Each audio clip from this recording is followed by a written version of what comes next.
Okay, so we are back in TinCad, and today we're going to cover what they call connectors.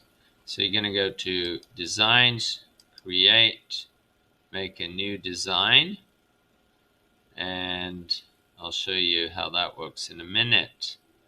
By the by, I did find a rather snazzy model of part of DNA. It's all color-coded, but it's trying to be in the SimLab. So if you do see this red or orange color, I don't think this is oh, it's gonna collapse. Ouch. Something just died. Okay, that's amazing. Okay, so if you do see different stuff in the SimLab, it's pretty interesting, and you can zoom in through the DNA. I did not make this, it's a copy.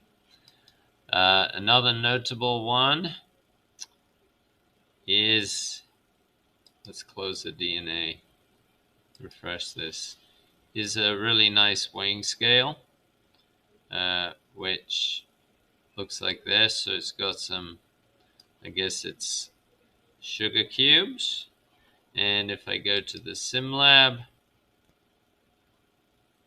you see it resolving, and I play it, and I guess it's out of balance. So they've made pivots with the axial constraint on the corners, and it is heavier on that side. Now if I knock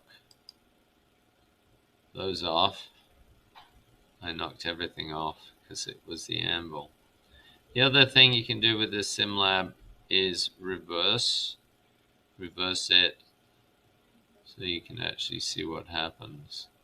Although that does, oh yeah, it does, there's the anvil. So you can also reset and play it again, and you can set the object. Imagine the duck's kind of light. Okay, there's 3. So one big cube is bigger than 3.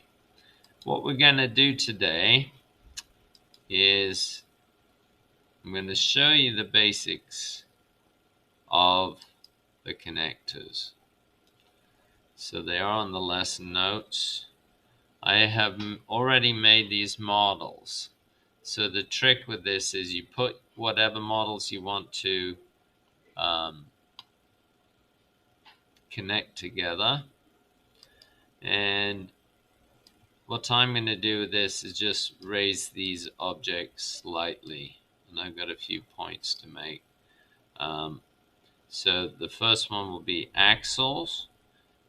The little faceless guy is going to be the slide. Whoops, he's getting taller. The slide. And the cat is going to be the pivot. So let's look at it from this angle.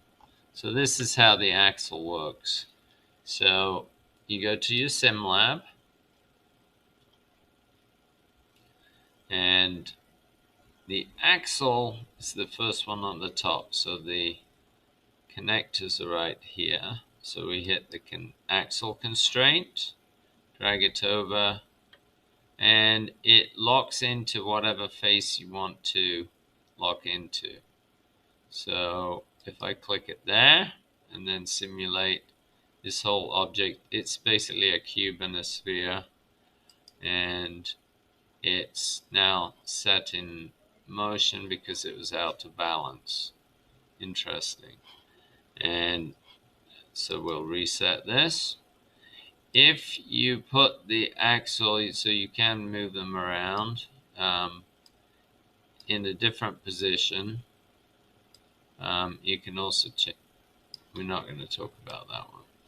Let's just undo and get rid of it. Oops.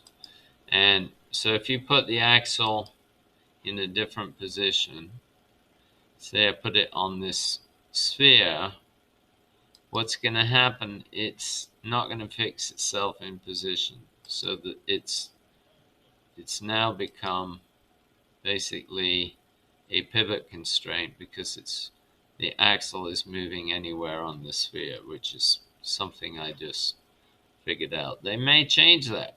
Who knows? The pivot, the next one I'm going to do is the bottom one, and you simply pop it on top. Now, of course, the cat has various surfaces and faces, so I'm assuming it would pivot with an axle here too. So let's just see if I can move this one back. Yeah, I cannot change. I can delete it, but I have to go into modeling to delete it, or 3D design. So back to sim, and I'm going to put the axle here so you can see the difference. And we're going to play. And so there's the axle. It's pivoting around a line. And here is the pivot, which can go on that one. And here's some students about to come. I ran out of time. Let's reset and do the quick slide. So the slide works like this. Again, this is also going to pivot. You set it up so that you have an angle, and it will slide downhill.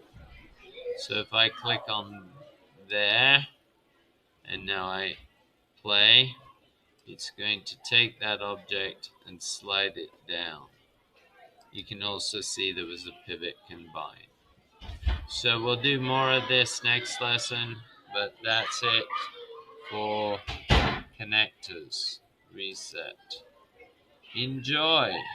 Thank you. And we are recording, but has it taken it?